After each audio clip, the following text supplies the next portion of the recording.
सालों बाद शहर के सेक्टर 5 में आज झाड़ू लगी है। ये झाड़ू लगी है उस अभियान के तहत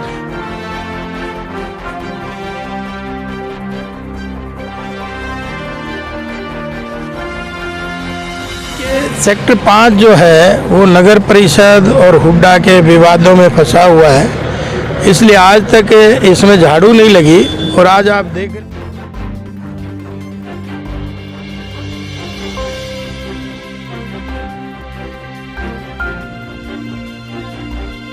और वो दिन दूर नहीं जब सब लोग मिलेंगे तो इंदौर से भी अच्छा रेवाड़ी शहर बने, क्योंकि आज इंदौर देखने तो लोग जाते हैं और अपने अपने यहाँ नहीं देखते। जिस दिन अपने यहाँ देखने लग जाएंगे उस दिन इंदौर से अच्छा रेवाड़ी हो जाएगा।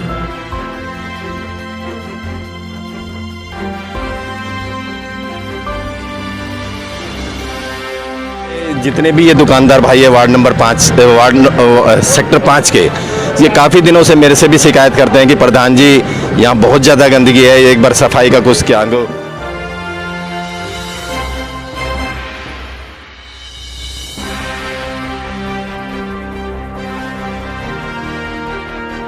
कि या तो HSUP सेक्टर को जो कॉमर्शियल सेक्टर है उनका, ये तो पूरी तरह से उनको ट्रांसफ़र करे नगर परिषद को, या फिर वो अपने कॉन्ट्रैक्टर दे।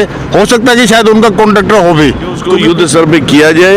अदरवाइज मुझे मजबूर होके भाई इसके ऊपर मुझे कहीं ना कहीं कोर्ट का सहारा लेना पड़ेगा, क्योंकि हमारे कस्टमर रोज चिल्लाते हैं। फिर एज इट इज़ गंदगी हो जाएगी, इसका कोई परमानेंट सॉल्यूशन तो हुआ नहीं है। अभी मैंने विधायक जी से भी बात की है। सालों बाद शहर के सेक्टर 5 में आज झाड़ू लगी है। ये झाड़ू लगी है उस अभियान के तहत जिसको हम कहते हैं आई लव रेवाड़ी। ये अभियान अब धीरे धीरे सिरे चढ़ता जा रहा है, शहर के उन कोनों में भी पहुंच रहा है जहां पर सालों से झाड़ू नहीं पहुंची थी। आज हम बात करेंगे रेवाड़ी के विधायक लक्ष्मण सिंह यादव, जो इस पूरे अभियान के अग्रता हैं। यादव साहब, क्या कहेंगे सेक्टर 5 के हालात आज आप? देखिए, सेक्टर 5 जो है वो नगर परिषद और हुड्डा के विवादों में फंसा हुआ है, इसलिए आज तक इसमें झाड़ू नहीं लगी। और आज आप देख रहे होंगे अगर झाड़ू लगाते ही कितनी धूल मिट्टी, कितने गंदगी के अंबार हैं। मैं अपने इन सब साथियों को जो आई लव रेवाड़ी से जुड़े हैं, इनको बधाई देना चाहता हूँ। इनका वजह से आज इस सेक्टर में सफाई हो रही है। और ये सफाई करना केवल व्यक्ति विशेष के लिए नहीं है, रेवाड़ी की जनता जैसे मेरे को आशीर्वाद दिया उसी तरह से उठेगी जब रेवाड़ी साफ होगी। यार साहब, यहाँ के सेक्टर वासियों को एक चिंता है कि सालों से वो प्रयास कर रहे हैं, हुड्डा और नगर परिषद के बीच का विवाद सुलझ नहीं पा रहा है, jबकि सभी सेक्टरों का सुलझ गया है। तो आप कितने प्रयासरत रहेंगे कि ये सेक्टर और नगर परिषद का हैंड ओवर? नहीं, जब से हमने ये सफाई का किया है तभी पता चला है कि ये विवादों में है। इसका समय रहते इसका निवारण करेंगे, क्योंकि विवादों में तो सारी चीज़ खराब ही होती है, अच्छी नहीं होती। इसलिए मैं चाहता हूँ कि इसका समय रहते इसका भी निवारण हो। ये जो अभियान आई लव रेवाड़ी है यादव साहब, कहाँ तक पहुँचेगा, इसकी सीमा कहाँ तक रहेगी? देखिए, हर शनिवार को ये जो हमारे साथी हैं सब ने निर्णय ले रखा है कि हर शनिवार को किसी न किसी मोहल्ले में, किसी न किसी गली में, किसी न किसी नुक्कड़ पे, किसी न किसी रोड पे हम सफाई अभियान को निरंतर जारी रखेंगे।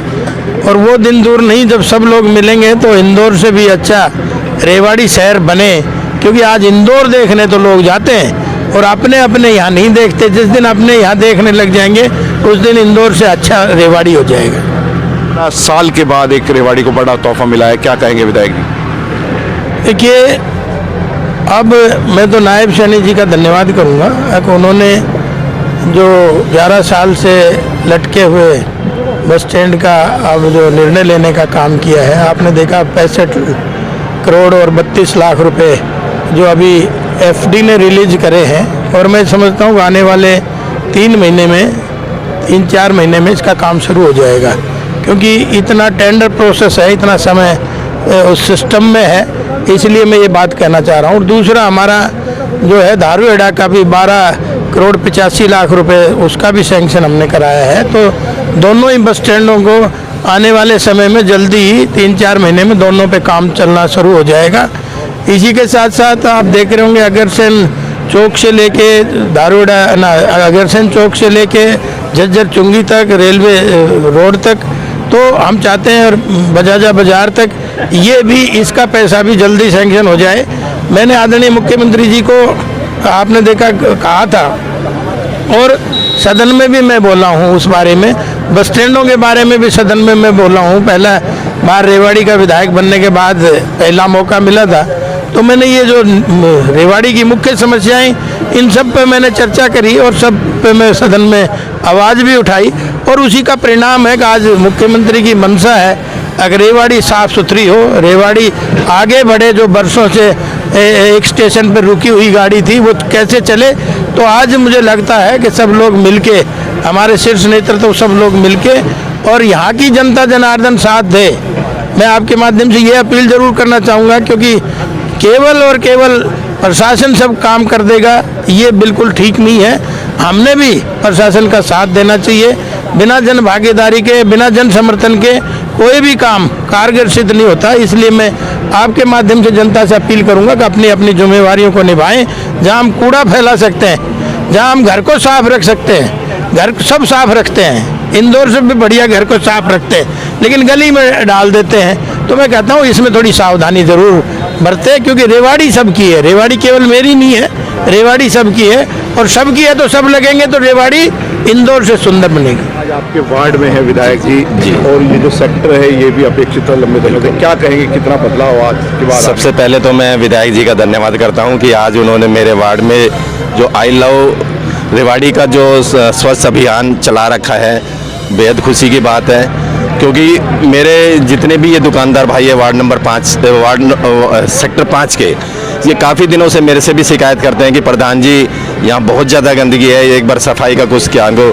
जैसा कि विधायक जी ने बताया है कि ये हुड्डा और नगर परिषद के बीच में फंसा हुआ है, ना तो हुड्डा इसकी सफाई करा पा रहा है और ना ही नगर परिषद। तो विधायक जी के संज्ञान में ये बात आ गई है, विधायक जी जल्द ही इसका समाधान कराएंगे। सर, जब क्या लगता है, आप कुछ उम्मीद है इस सेक्टर के दिन बदलेंगे? जी जी जरूर बदलेंगे। विधायक जी का प्रयास निरंतर जारी है और विधायक जी के प्रयासों से ही देखो जो हमारा नया बस स्टैंड है वो काफ़ी सालों से अटका हुआ था, उसका प्रयास बहुत जल्द अब आपके सामने दिखाई देगा। बस स्टैंड तो रहेगी। कार्यकारी अधिकारी मनोज यादव हमारे साथ है। यादव साहब, कितना कारगर रहेगा ये जो अभियान शुरू किया है?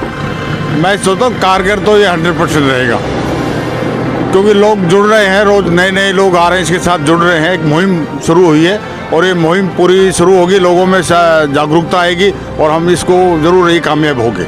सारी चीज़ों को आप समझते हैं, एक सेक्टर सालों तक हैंडओवर ही नहीं हो पाता नगर परिषद को, जिसकी वजह से वहाँ झाड़ू नहीं लग पाती। इसका समाधान क्या उम्मीद लगती है, कैसे होगा?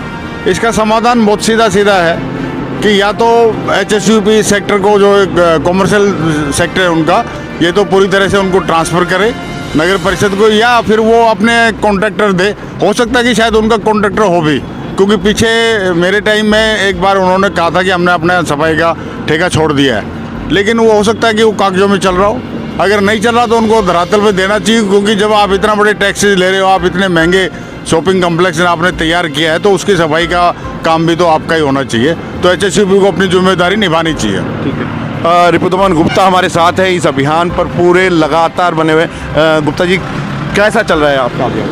नहीं, बहुत बढ़िया चल रहा है भाई। मैंने सेक्टर 5 के इनके सब लोगों को, जितने भी दुकानदार हैं, उन भाइयों से कहा है कि भाई आप लोग अगर खुद चाहो तो कुछ नहीं है, यहाँ पे बहुत लंबी चौड़ी फोर्स नहीं चाहिए कि भाई इसको एक बार अगर आप मेंटेन कर दोगे और यहाँ पर पट्टियाँ डल जाए, मार्किंग डल जाए, और गाड़ियों के, इनको जितने भी दुकानदार हैं उनको 2-2 गाड़ियों के पास अलॉट कर दिए जाए उनकी, क्योंकि पार्किंग फ्री होनी चाहिए। फ्री इसलिए होनी चाहिए क्योंकि जब ये सेक्टर बना तो ये पार्किंग उनके लिए अलॉट की गई थी, तो उनकी 2-2 पार्किंग फ्री कर दी जाए। इसके अलावा अगर कोई बाहर से आने वाला बायर है या और वो है, उसके एक नॉमिनल चार्जेज, क्योंकि देखिए जो आदमी ये मेंटेन करेगा, सिक्योरिटी गार्ड है या कोई सिस्टम डेवलप किया जाएगा, उसके चार्जेस लगते हैं, तो वो नॉमिनल चार्ज लेके लोगों को सहूलियत देनी चाहिए, जिससे बायर भी बढ़े और लोगों को जो आएंगे उसे साफ सुथरा रखने के लिए मौका मिलेगा। तो ये सेक्टर जो आज बंद पड़े हैं दुकानें, ये भी खुलेंगी, और खुलेगी तो यहाँ पे अर्निंग भी होगी, रेवेन्यू भी आएगा, सरकार का भी फायदा है, कस्टमर को भी जगह मिलेगी। और इतनी बड़ी जगह, पूरे जो गुड़गांव में इतना बड़ा सेक्टर डेवलप हो चुका कॉमर्शियल, यहाँ पे क्यों नहीं डेवलप हो रहा हो? सामने जब हमने इतनी बढ़िया वहाँ पे मेंटेन की हुई है जगह, लेकिन हमें भी अफसोस आता है जब ये सारा एनक्रोच एरिया देखते हैं, गंदा देखते हैं, तो यहाँ पर जो बाहर के विदेशी लोग आते हैं वो बाहर की फ़ोटो खींचते हैं, कूड़े की फ़ोटो खींचते हैं, वो हमें भी बड़े शर्मिंदगी महसूस होती है। और उसके बगल में हमारे जो डंप बरोबर में है, हम बार बार कमेटी से, कॉरपोरेशन से, ऊपर से नीचे तक 50 दफ़ा हम उनको लिख के दे चुके हैं। सैकड़ों आदमी की परेशानी आ रही है और वहाँ बुरी तरह स्मेल आती है, लोगों को उल्टी आती हैं। अभी वो भी उसका समाधान नहीं हो पा रहा है। मैं ये चाहूँगा इस आपके माध्यम से कि उसको युद्ध स्तर पे किया जाए, अदरवाइज मुझे मजबूर होके भाई इसके ऊपर मुझे कहीं ना कहीं कोर्ट का सहारा लेना पड़ेगा, क्योंकि हमारे कस्टमर रोज़ चिल्लाते हैं, हमारे दुकानदार दुकान छोड़ के जा रहे हैं, बार बार ये कहते हैं बोले जी आप एक छोटा सा डंप जो यहाँ पर गलत है उसको आप हटवा नहीं पा रहे हो, आप कहो तो हम 150 आदमी मिल के जाए। मैंने कहा नहीं, ऐसा कुछ नहीं है, हमने उनको लिख के दिया हुआ है कि भाई वो भी अपनी जैसी जल्दी व्यवस्था वो करेंगे। और ये मुझे उम्मीद है कि इसको ये जल्दी समाधान निकालने की बात चल रही थी, विधायक जी ने कहा था और उन्होंने भी कहा है हमसे कि भाई एश्योर किया है कि भाई वो भी हम जल्दी हटाएंगे। ये एरिया जो कॉमर्शियल बनता जा रहा है, धारवाड़ चुंगी से लेके देखिए आप इधर तक बस स्टैंड तक कितना ज़बरदस्त कॉमर्शियल है, इसमें क्या चेंजेस नहीं आए हैं। करोड़ों रुपए की दुकान, अच्छा बिजनेस चल रहा है, उस व्यवस्था हिसाब से व्यवस्था भी होनी चाहिए, ये मेरा मानना है। मैं क्या रहेंगे आज स्वच्छता अभियान ये स्वच्छता अभियान आज चले हैं, बाकी फिर एज इट इज़ गंदगी हो जाएगी। इसका कोई परमानेंट सॉल्यूशन तो हुआ नहीं है अभी। मैंने विधायक जी से भी बात की है कि विधायक जी ये कमेटी के अंडर करवा के इसमें परमानेंट स्वीपर हो ताकि इसकी डेली सफाई हो सके। अड़चन क्या आ रही है प्रधान जी? अड़चन ये है कि ये हुड्डा अभी तक हैंडओवर नहीं हुआ है कमेटी के अंडर। हुड्डा वालों को रिटर्न में देते हैं तो वो कहते हैं जी हमारे पास सफाई का अभी कोई बजट नहीं है। तो हमने उनको कहा भाई आप इसको हैंड ओवर कर दो कमेटी को, तो अभी तक लिखित में हमने दे चुके हैं लेकिन कोई कार्रवाई हुई नहीं है। कुछ उम्मीद है विधायक जी आए हैं? अभी आए हैं, मैंने इनको पुटअप किया है विधायक जी को, विधायक जी कह रहे हैं जी देखते हैं करते हैं कुछ।